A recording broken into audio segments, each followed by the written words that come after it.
Hi guys. Okay, so today we're back with Swooning Over Scams Part 4. Okay, so today um we're continuing on with Swooning Over Scams, and so we're at the part where we're apparently getting set up for a date by Mabel. And honestly, cooking? Who knows how that could go? Alright, I will shut up and I will get back to it. Enjoy. Shoot. There we go. Alright. Oh wait. No. Load. That's the one I want.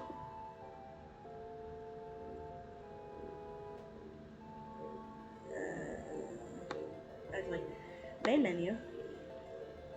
Yes. Load. And you. Alright. What do we need to do? Yes! Okay, first rule in baking. Wear an apron. There's never a wrong time to make a fashion statement. Mabel holds two... Oh, no. Oh, gosh. Mabel holds two aprons out. One scarlet red one, and the other white. You have absolutely no idea when Mabel even retrieved these aprons in the first place. But she already picked out who gets one first, who gets which one. The red one gets tossed to you, and the white one is thrown to Ford. You put it on and look down at yourself to read upside down, "Burn baby burn," printed across your chest, with a picture of a fiery girl beneath it. Fittingly, it smells like a little like burning. Oh, good lord, oh gosh. Here we go! Ford's apron has some green text on it you didn't quite catch, but he loops it over his head and ties it. You can read it clearly.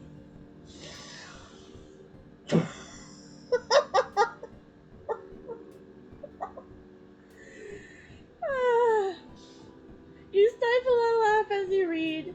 Text unclear over his broad chest. No. Thank you. The text now over his broad chest. My other oven is a Bunsen. Oh, I get it. Like Bunsen burner. Hey, it suits you. Or, hey Ford, are you made of copper and tellurium? I get it, like Bunsen burner. The second rule in baking is to know your recipe.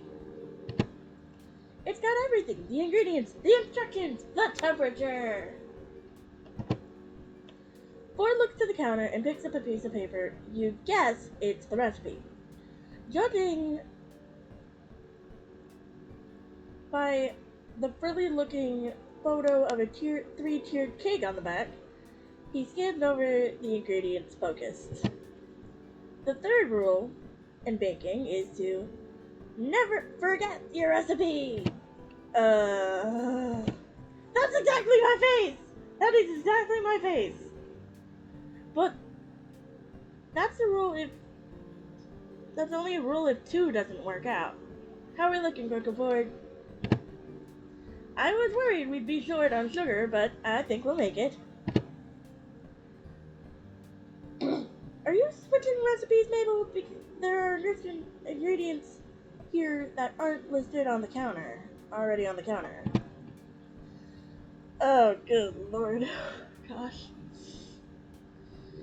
Mabel laughs loudly and attempts to clap Ford on the shoulder. She only manages to reach his elbow, and you suddenly suspect that whatever baked good Mabel had burnt in the oven earlier was a fabricated failure.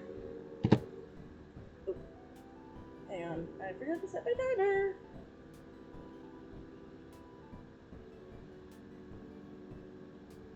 I know. Riveting, isn't it?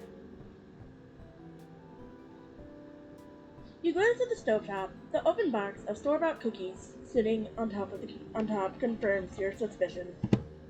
Oh, Gruckle Ford, you tell the best jokes. That wasn't a joke. Oh, look, we need more flour. We need flour. I already have that out. Next! Ford reads the ingredients out loud, and Mabel darts around the kitchen, gathering them as he calls them out.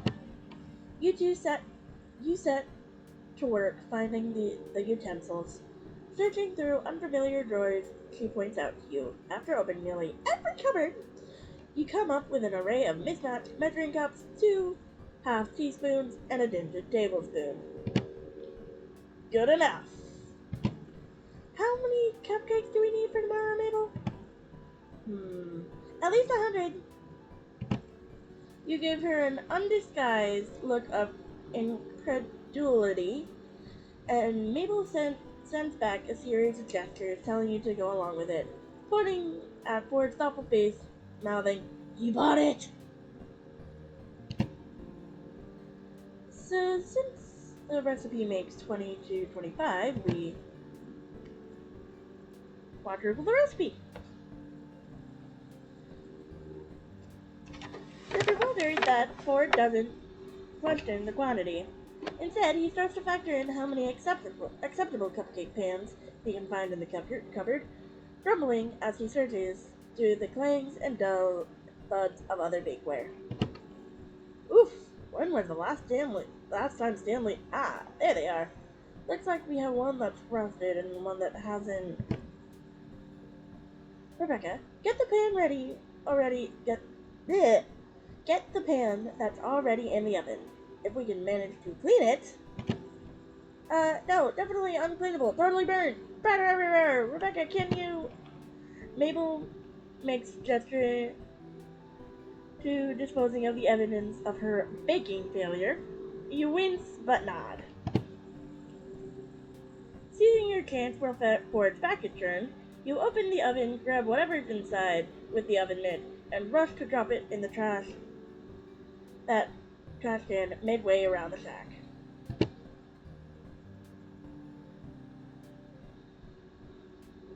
Turns out to be a couple store-bought cookies dropped in a muffin pan and left to burn to a crisp. You shake the cookies out into the trash, leaving you with a still hot but perfectly serviceable pan. Mabel's claim, or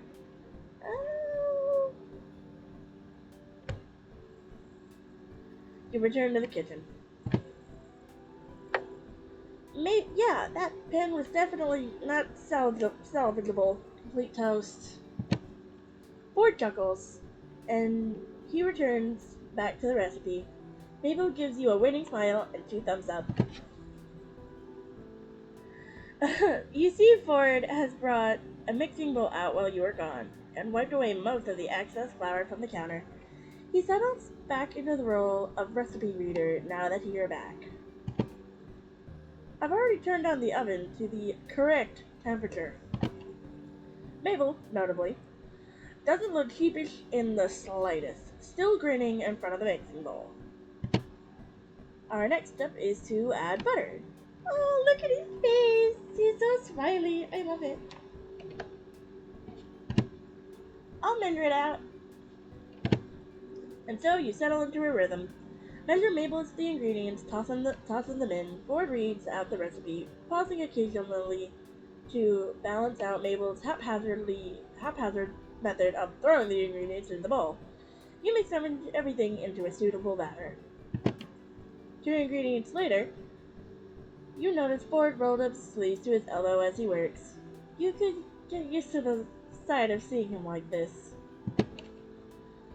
You don't notice Ford returning your stare as he clears his throat, apparently your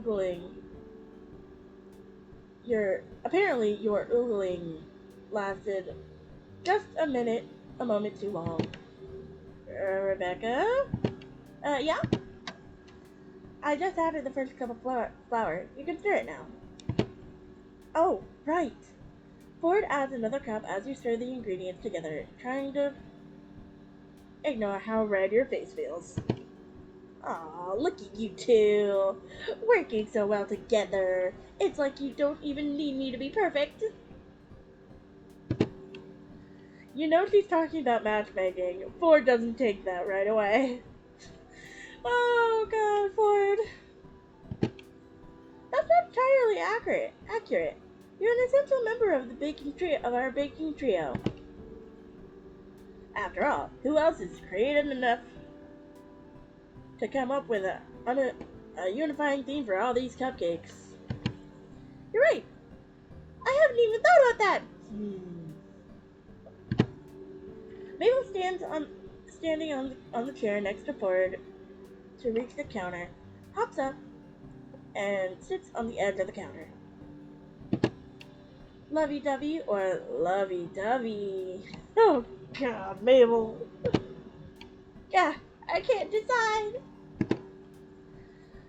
While works Mabel works out her with her creative genius, Ford scoops up the last of the flour, going to wipe the excess back into the bag with his finger. Wait, I have the perfect idea! She lifts an arm in triumph and probably sends the bowl Ford's heaped cup of flour flying. Ford fumbles to catch it but ultimately fails, and the cup, along with the bag, falls in the mixing bowl, sending a mushroom of cloud of flour into your faces. Oh! Flour cakes Ford's glasses, along with his nose, cheeks, and forehead, and the front of his hair, to the point where the color is indistinguishable from his usual streak of gray. Mabel, thankfully sitting next to her perch, only got half covered in the explosion of flour. Even she's already got various spots of flour all over her sweater. Oops. It's okay, Mabel. Here, take this and dust the flour off. Mabel attempts to brush the flour off her sweater, as Ford takes off his glasses, blowing puffs of white from his lenses, and wiping them clean on the hem of his turtleneck.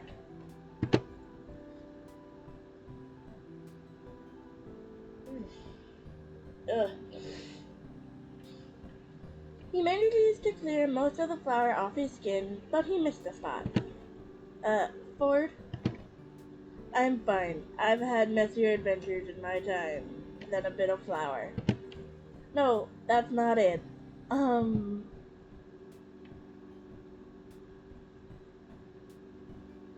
gonna do this one. You reach over to brush it out, and Ford uncertainly leans back. Excuse me? Oh, your hair, it's covered in flour too. Sorry, I was just trying to get that for you. I can take care of that later. For now, let's figure out what to do with this batter. The three of you take a moment to stare at the disaster zone on the counter. Looks like the only thing we can do now is guess how much flour was added and scale the amounts of the recipe to match it. Amounts of the ingredients to match it. I was gonna start over, but that's a brilliant idea. Rebecca, let's do it. Mabel, do you have another bowl for this operation? Good thing I found a mega bowl for mixing. Yeesh.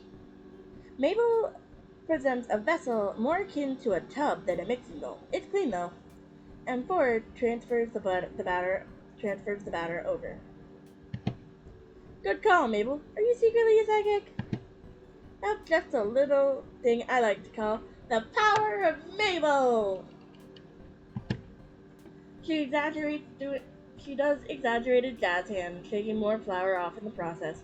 The three of you laugh before beginning the post-flour mission. Due to the mishap, you now need 4 times the other ingredients to match the flour that got dumped in the bowl. An inconvenience, but not impossible.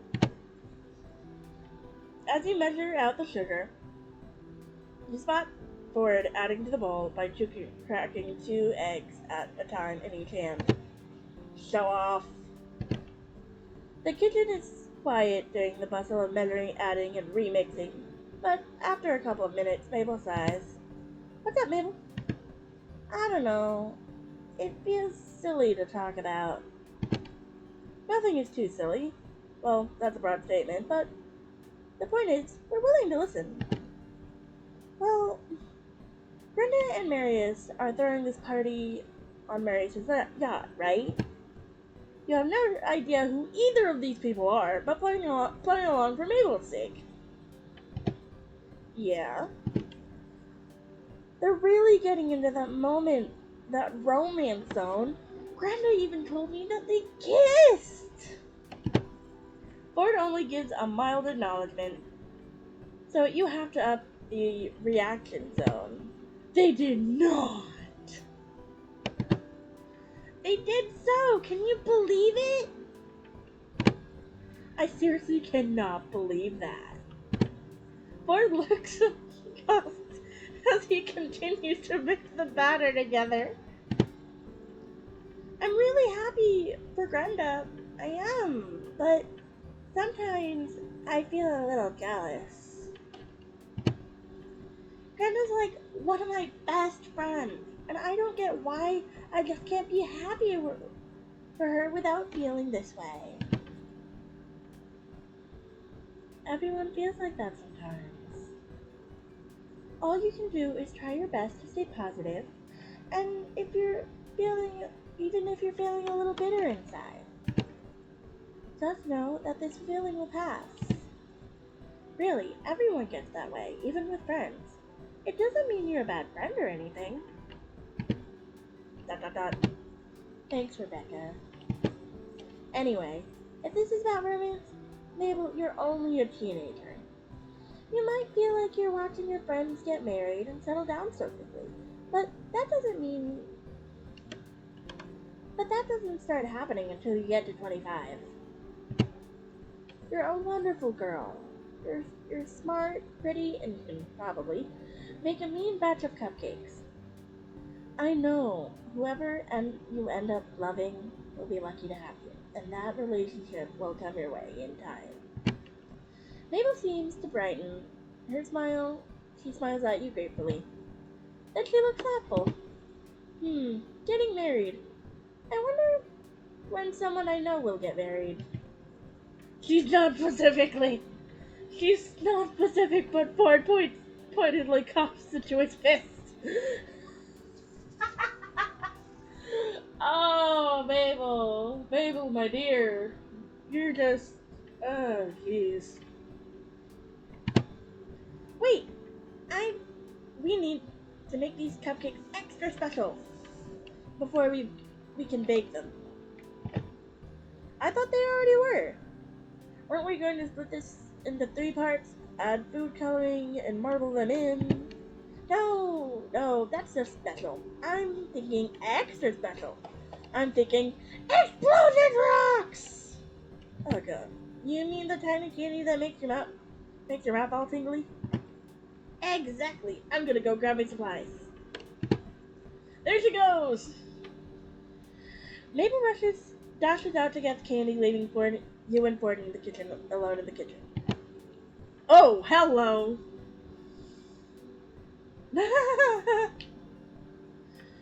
Normally, you'd expect the atmosphere to turn awkward, but you find yourself anticipating something instead. You give Ford a smile. Good job calculating how much we needed to salvage the cupcakes. Ford laughs, leaning against the counter. Oh, I just eyeballed it and adjusted based on the batter's apparent viscosity. No calculation involved. And, well, I couldn't let all our hard work go to waste after you suggested salvaging it. I didn't get it. You wanted to start over? Oh, well, I had a whole plan in mind. We were going to quadruple the recipe. Now it's more like octuple. But I think this was the better route to take. Now that I think about it, that was the last of our flour. Wait, damn. Stanley needs flour for pancakes this week. Would he take cupcakes for breakfast instead? We're gonna have plenty extra. Knowing him, I think the probability is very high. And we're back to the regular animation. But honestly, that was like, wow, hello. You were about to say something else, leaning in to continue the conversation. But when Mabel re-enters the room, she's carrying a cardboard box stuffed to the brim with bright packets of explosion rocks. I'm back! Let's have these puppies and make some cupcake magic! You and Ford start helping Mabel decant? I don't even know. The explosion rocks into the batter. Ford glances at you as you shake the last packet into the bowl. Both of you know that the consumers of these cupcakes will have an unpleasant surprise from them exploding in their mouths. Especially since the multicolored candy makes the batter look like unassuming funfetti cupcakes. Then it's time to split the batter and melt them into the pan.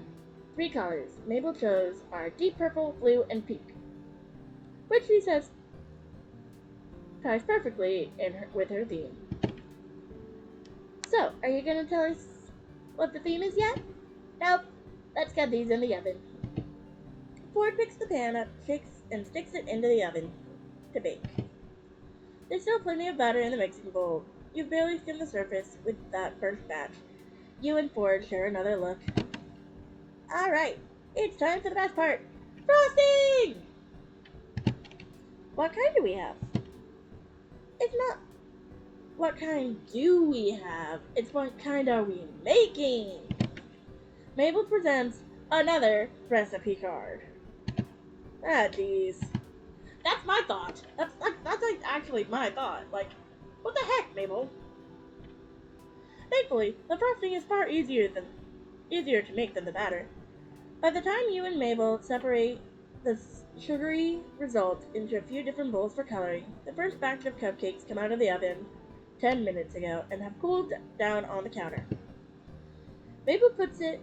As Mabel puts it, they're ready to be Mabel-fed.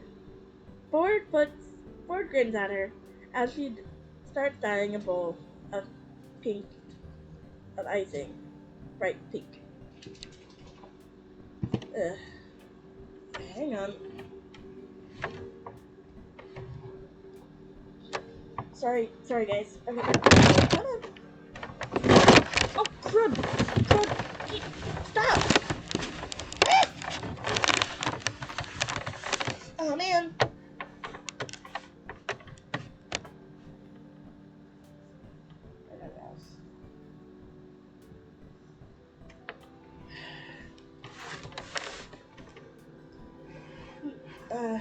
Let's go here so I can read out the other parts.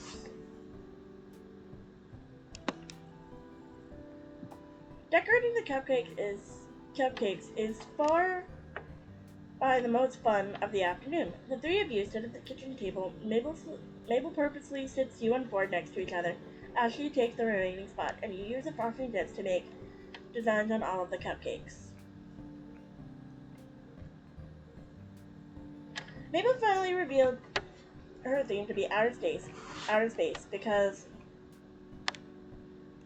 space is full of romance, and this way, I can say that compatibility is out of this world. So, the three of you marbled the cupcakes in a galaxy-worthy combinations of colored frosting. Ford, to put it simply, oh, look at his face. Is delighted by the theme. You're pretty sure the constellations he painstakingly iced on his last 25 cupcakes would pass as illustrations in a stargazer's guide. In the middle of completing the second Orion, Ford gets some icing on his face. A drip of blue somehow made it onto his chin, probably from testing the icing to make sure it tasted good. It did, of course. And Mabel kicks you from under the table. Ow! Mabel nods her head at her grunkle and gives you a meaningful look that Ford completely misses. He wipes off most of it, but now there's a streak of blue on his cheek, so you, let's wipe it off for him. Mabel watches you both expectantly, but you aren't sure you have the guts to do what she really wants to have happen. And besides, you're not sure if Ford's ready for that, so you opted for Plan B instead. Here, I'll get it. You reach over with a napkin to wipe the streak away, hoping he doesn't know how your hand shakes its nerves at the close proximity. Oh, he's blushing! I love it! That's so adorable! Oh, okay, yay! This is adorable! Why is this so adorable? Ford is also hyper aware of how close you two are now, and you can't ignore how his gaze drops from your eyes to your lips as you inch closer to wipe the icing away. There, I got it. Ford's cheeks almost match his sweater. Oh, thank you, Rebecca. Eventually, the three of you finish decorating over 100 cupcakes. Looking at them all lined up on the counter, you can really see the decline in quality as you go. As you, Ford, and Mabel got worn out. The last few have frosting in solid colors, and with just a handful of star-shaped sprinkles on top. I can't believe we're finally done. Yes, I can't believe I'm saying this, but I think I've had enough of the night sky to last me the rest of the week. But we're not done. Mabel sounds as peppy as she has all day, even though she must be as tired as you and Ford. There's one last thing to do. Clean up, because we have a huge mess here. No, Grunkle Ford. More important than that. More urgent. More desperately needed. Ford looks perplexed. What could that be? The glitter! Oh, Lord. Oh, my gosh. Ford pulls over a sizable tub of blue edible glitter that had been sitting at the back of the counter for, you're guessing, the whole afternoon. You've been in here, unscrewing the lid, revealing its sparkly, shiny contents.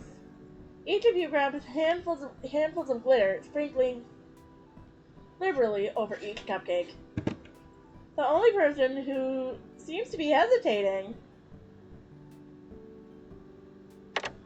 is Ford, who keeps stopping to attempt glitter gradient in order to keep his earlier icing clear of glitter. Mabel always comes in after him and fills in the blanks, so that the whole thing sparkles. Soon enough, the tub is nearly empty. Great! All of these are for the party. Except for this one. This one's for different. This one's for Gurgle Stan. This one's for Waddles. Mabel puts the exceptions aside. In the end, the three of you grab a cupcake each as a reward for an afternoon's hard work. You tap them together in a pseudo toast and absolutely devour them. The cupcakes taste odd, but that's what makes it amazing. It's probably the explosion rocks you can detect. And a faint spice of love and adoration. A good, if not perfect, cupcake. The remaining cupcakes are strategically fitted into the pantry among the cheese boodles and other various snacks, ready to be brought to the party tomorrow afternoon. Mabel stretches and yawns. Dang it. Before grabbing a plate of cupcakes that had been set aside. Well, I better get these over to the boys.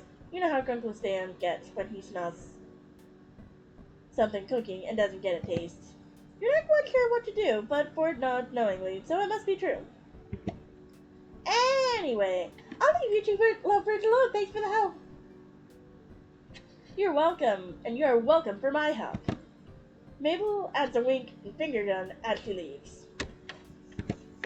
There she goes. Your heart freezes in your chest as Ford looks at Mabel's exit with an unreadable look, then faces you. You see, I know what's going on. This isn't the first time Mabel's tried to find my match. You can't find the words to express your mixture of relief and confusion, Ford explains. I suppose she's at that age where kids are thinking about romance and dating. Stanley and I are just two of her recent subjects for these compatibility experiments. Last time Mabel reached out to Merman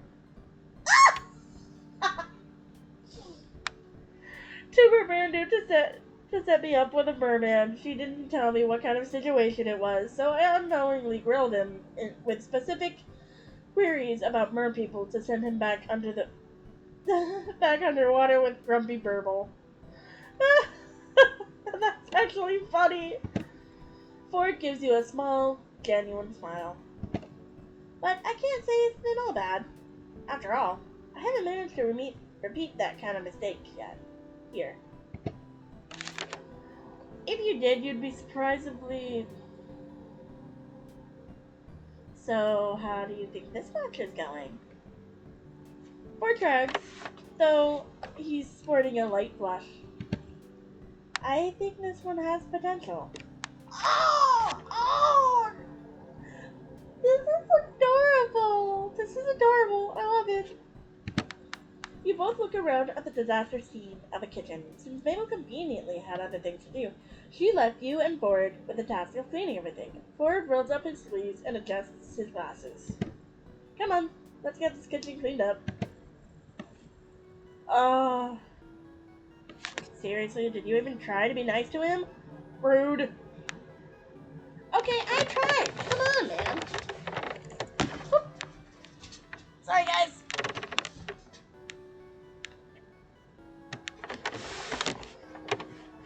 Okay. Car's more like train wreck. Okay, rude. You don't think you've been more nervous in your life.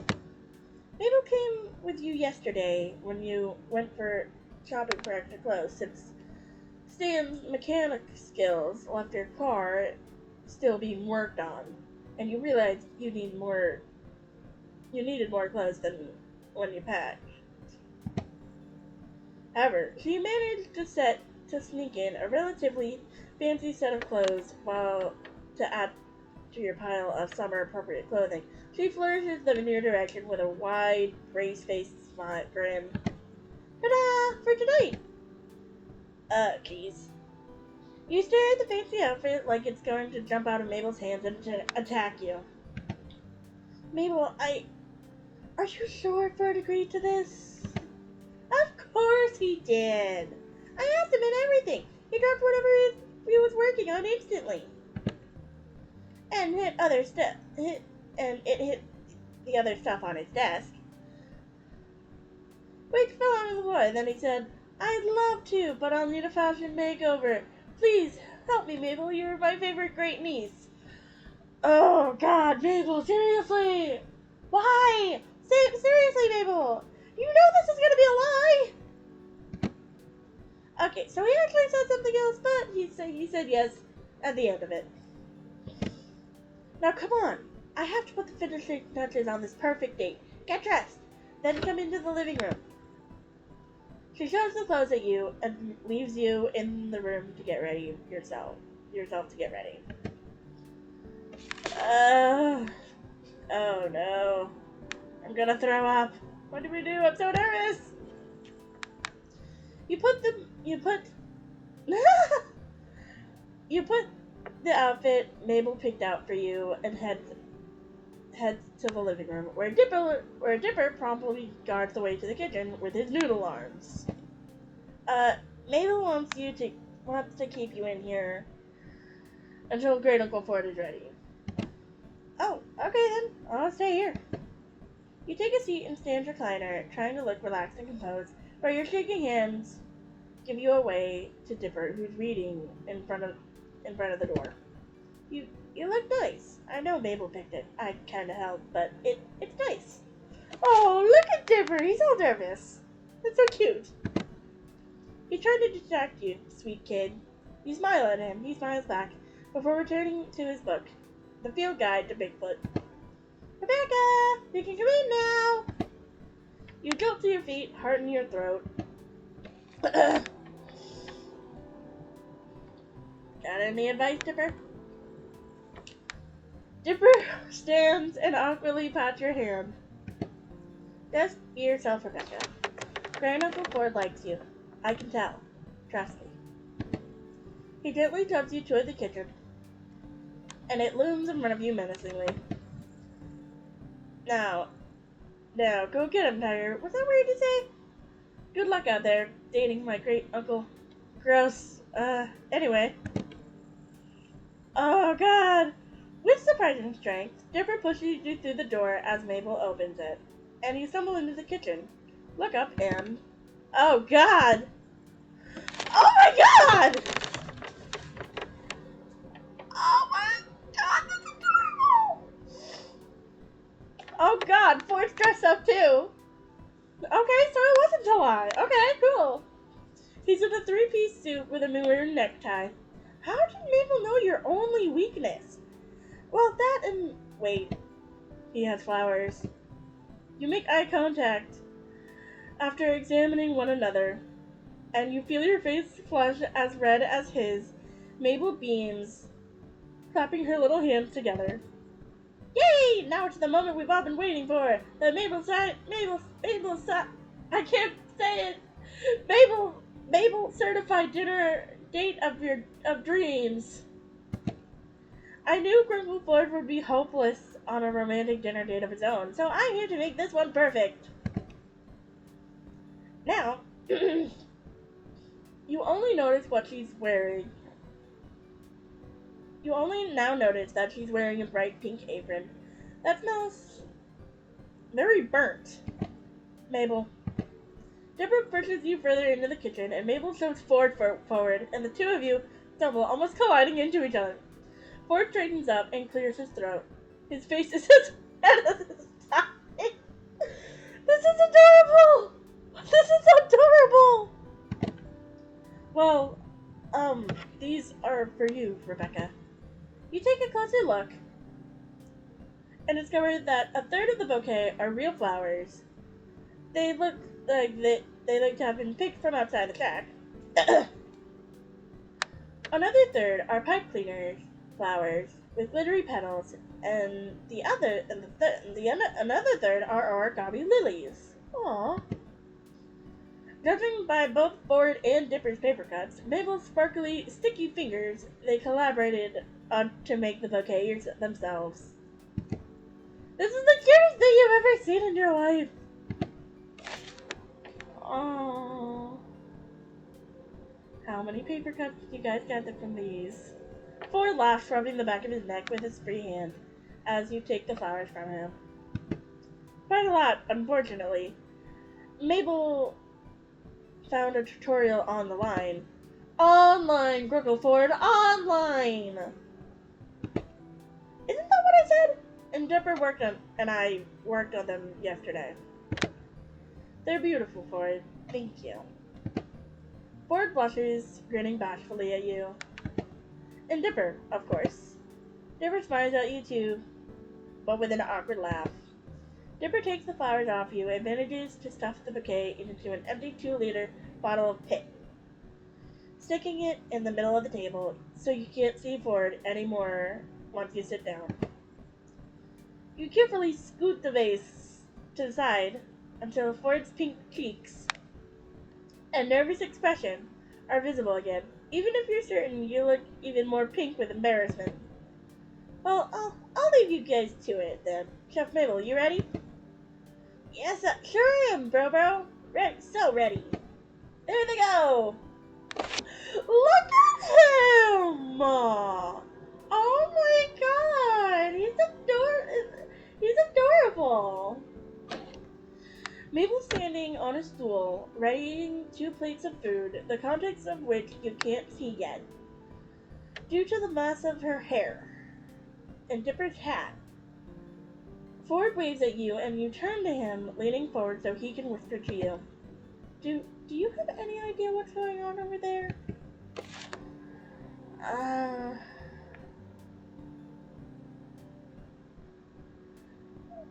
They're obviously planning to poison us with their spaghetti.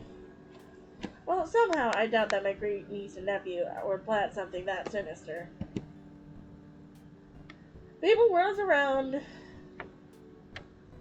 and hops off the stool, brandishing 2 glasses of something disturbingly bubblegum pink. She places them down on the table with a flourish. Ta-da! 2 glasses of maple juice. Oh god! Not maple juice? Such a delicacy! What ingredients did you use? You glance at Ford, giving him a play-along look. Don't leave me alone in this! Oh yes, Mabel! This looks extremely exquisite. Pray tell, what's your method? Are the plastic dinosaurs and Monopoly pieces just for decoration? For this fine creation? Mabel's too busy giggling at you to answer. She thankfully doesn't notice that either of you have touched your drinks. Ford's too busy smiling at you from across the table as you ask Mabel about her secret ingredients for maple juice, and whether she used a blender or a food processor to mix it all, calling it a true work of art. Oh, anyways, on to the main course. Voila! Ford turns back to the stove and grabs 2 plates of food covered with cloth. She places one in front of Ford and one in front of you, before stretching across the table and stretching across the table, pulling both cloths off the plates at once. Oh dear. What awaits you on each plate is horrifying to say the least. There's a pile of 3 very burnt chicken nuggets, dinosaur chicken nuggets, as if you'd expect anything else. Some half-wet, half-dry noodles with a slice of cheese draped across the top, and a handful of jelly beans. The special ingredient, of course. The Mabel Special! I'm not a fancy cook, I'm just a cute little girl, but I slaved away at this romantic dinner for the 2 of you, dang it! Mabel, this looks... Ford looks at you, panicked. So, Mabel, you made this? Sure did. Your entirely high cuisine meal was prepared by Chef Mabel. Yes, I gathered that. Ford pokes at the chicken nugget with his fork. Black flakes flutter off the surface, and he shudders, a look of concern on his face. You and Ford dig into the jelly beans, as far as to try and spear them on your forks to play with the part of a high cuisine dinner. Ford seems to relax a little as the dinner continues, but once the last jelly bean was eaten, the 2 of you go into silence once again. Ford glances at you. Between you and the remains of his food swallowing hard, Mabel rushes in to save the date. Oh, of course! I forgot the sauces and stuff. Silly Mabel. There she goes. Mabel goes to the fridge and grabs bottles of ketchup and mustard, placing them on the table next to... Is that true? Is that the blue glitter we used on the cupcakes? Yep, you're lucky. There's still some left. Why is it here? Garnish, silly! Let's do the blue glitter! He picked up the blue glitter and shaked it on to the burnt chicken nuggets while they're now blue and twinkly. The glitter hides the burnt bits and makes the nuggets a little bit more fabulous. Why? They're pretty now? Add a little glitter and anything is possible. Ford laughs, holding the bottle of glitter in front of him, shaking it enticingly. Come on, join me with my pretty nuggets. If you say so. Ford decorates his nuggets with glitter and he respectively plates shine under the kitchen light. Mabel looks at you both expectantly, like you're going to chow down into your dinner now that you've appropriately sauced up. Eat up! You've got plenty of food left. Let's attempt to drink them. You gingerly pick up the burnt nugget and take a very small bite out of its edge. Well, crispy and burnt, but edible to some extent. You swallow the bite quickly and take a sip of your drink. Ford stares at you in total awe, like you defeated a gremlin with one punch. You have glitter on your mouth. Oh, I do? Where? You lean forward in question, and Ford carefully reaches his arm over the table, wiping the glitter from your bottom lip. Both of you flush at the gentle contact, especially since all the while he's gazing down at your mouth, hopefully thinking the same thing you are. There, got it. He quickly sits back down in his chair, and you do the same, avoiding eye contact until your faces turn back from red. Mabel squeals in the corner, clapping her hands together. Oh, my nose. Sorry, guys. Mabel stares at you, bright-eyed and bushy-tailed, awaiting for some sort of magic to happen. You swallow nervously and look to Ford before you cup your hand at the side of your mouth, hiding your mouthed words from Mabel's eye. I have an idea.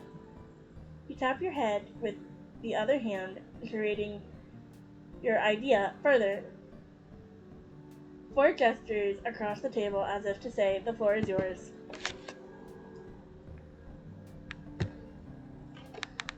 Mabel, what do you have planned for dessert? At this classy establishment, there must be some sweet treats up for grabs. Oh yeah! I think Dipper was gonna help me with those. Dipper! Mabel hops down from her stool and snaps her fingers at the two of you. No canoodling while I'm gone, okay? She leaves you both red-faced and stammering as she skips out the door! Ford turns to you nervously. Rebecca, I know Mabel tried her best, but I'm not accustomed to the dating game, as Dan calls it. For the first time in a while, I don't know what to do.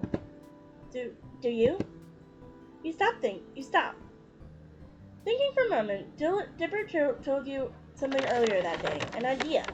In case the Mabel certified dinner date of dreams went awry, you suppose this is the perfect moment to enact Plan B. Alright, but we gotta act fast. Watch my movements. You pick up your plate and struggle not to laugh as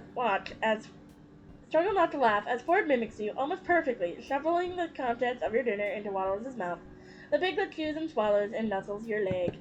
Really? According to Dipper, Waddles will eat anything. You give him yours too. That way it looks like we ate.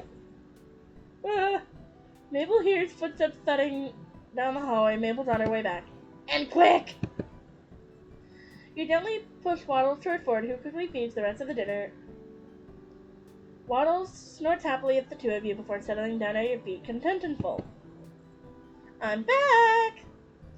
Hey, you guys weren't just kidding around. What did you guys think of the dinner? Waddles burps. Perfect. Absolutely delicious, Mabel. You're quite the chef, you know. Mabel beams at you both happily. Also, Mabel, can we take that dessert to go? I want to take Ford somewhere on this date. Scarlet flushes. I mean, Ford flushes Scarlet at that. Mabel looks between the two of you and waggling her eyebrows at you. You sly dog! Of course. With a popsicle in each, you lead Ford away from the shack, away from town and up a hill. Where are we going? Oh, this is it, but you point forward with your popsicle and...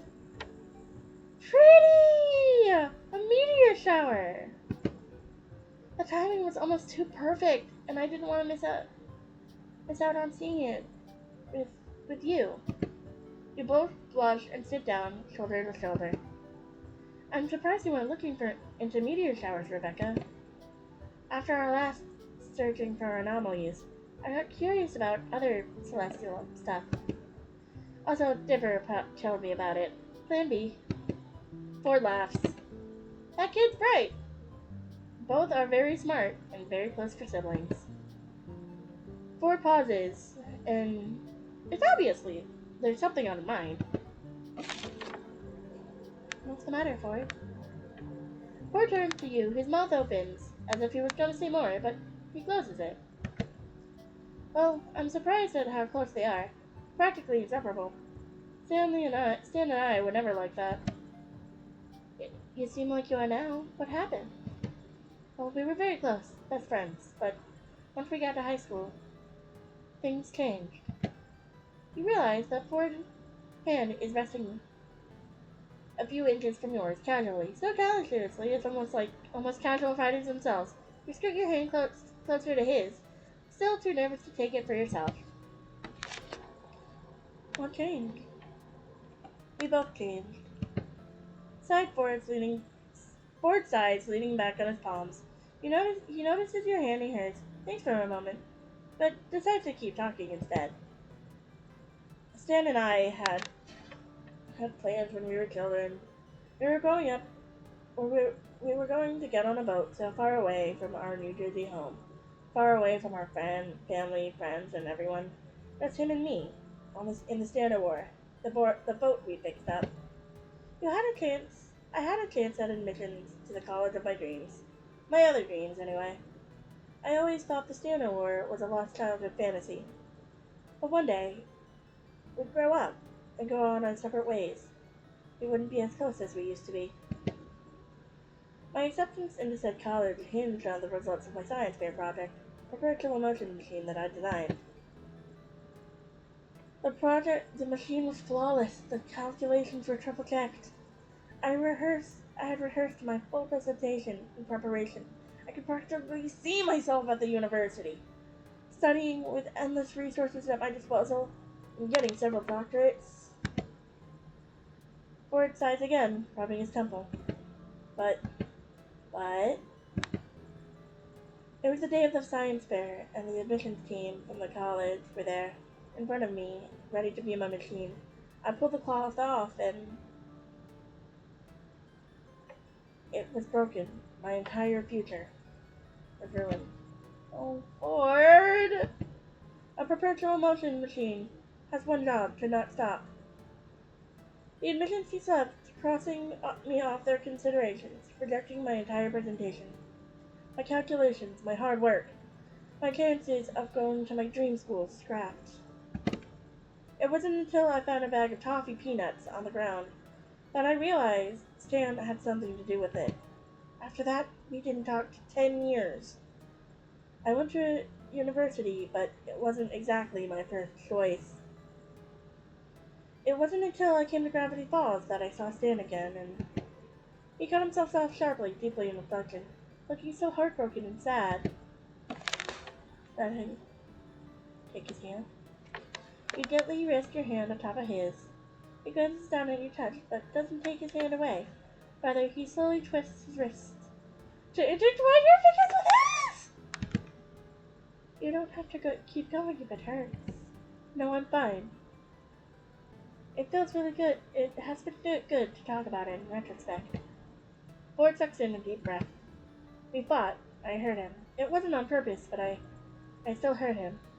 Then an accident happened, and I Lost him again. I didn't see him again for another 30 years after that. You attempted to pry to ask what the accident was, but before it seems to have finished his story, he swallows nervously, awaiting a response. It went. I'm sure it. Ah! Dog keeps moving my computer! I'm sure everything's better now, right? Yes, of course.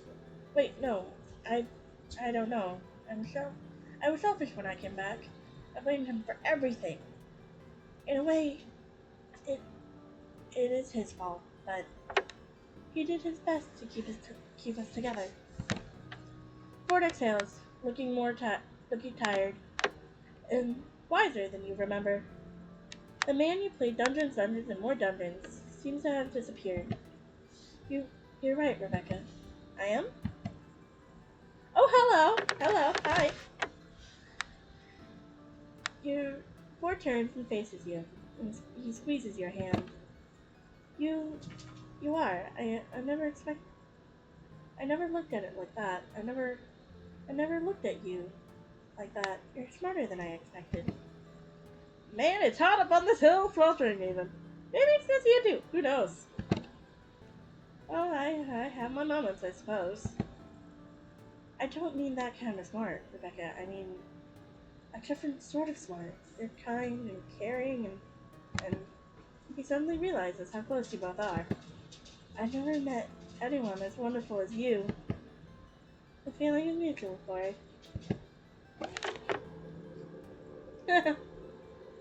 I'm gonna go and grab. You suddenly reach forward. Ah, crud! I want to read that! I want to read that! I want to read that! You suddenly reach forward and wind your arms across Port's shoulders, holding him close. He's surprised, frozen, for a moment before he returns his embrace, wrapping his arms around you, and tightening returns the hug. He smells like comfort, some sort of musk and old books. Nerd. Thank you, Rebecca. The pleasure is mine, Corey. Oh, that was adorable! The two of you head back to the shack, hand in hand, in comfortable silence. Once you two reach the door, Ford grins sheepishly. I wanted to say thank you tonight for being there for me. Anytime, Ford. I had a great time. You stand at the front door to his house, like two teenagers on a first date. Well, you are, I suppose. You suppose, and hopefully we can have more dates like this. Ford flushes red at the mere mention of a date, which is so adorable. You start laughing. Yes, I am. I will. We shall most certainly have to engage in more of these dates with you and myself. Dating. You smile at him. His blush spreads to the tip of his ears. He exhales, tugging at his collar. If I get to see you smile like that again, then I'd be happy to have more dates. He's so nervous! Mabel! Dang it! It's your turn to blush pink. You both laugh as the front door swings open. Standing in the doorway is Mabel, who looks relieved to see you both. Where did you go? I gave you dessert and you abandoned me, you sly kids sneaking off to have fun by yourselves. Did you have fun?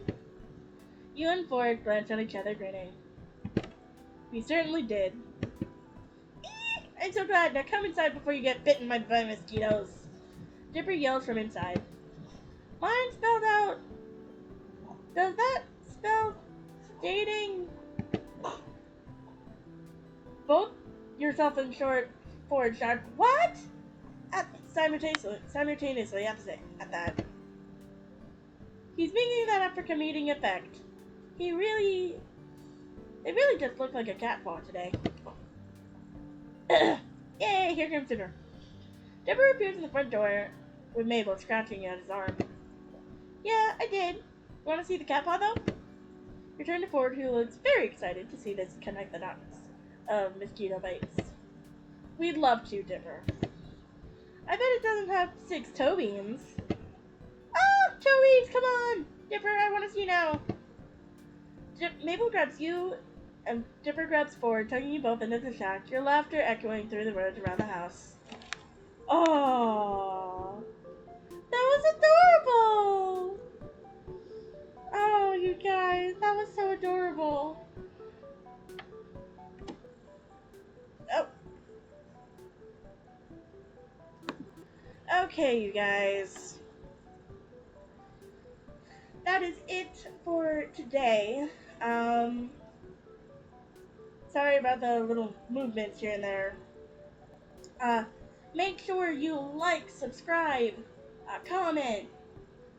I will be doing more of these videos, always.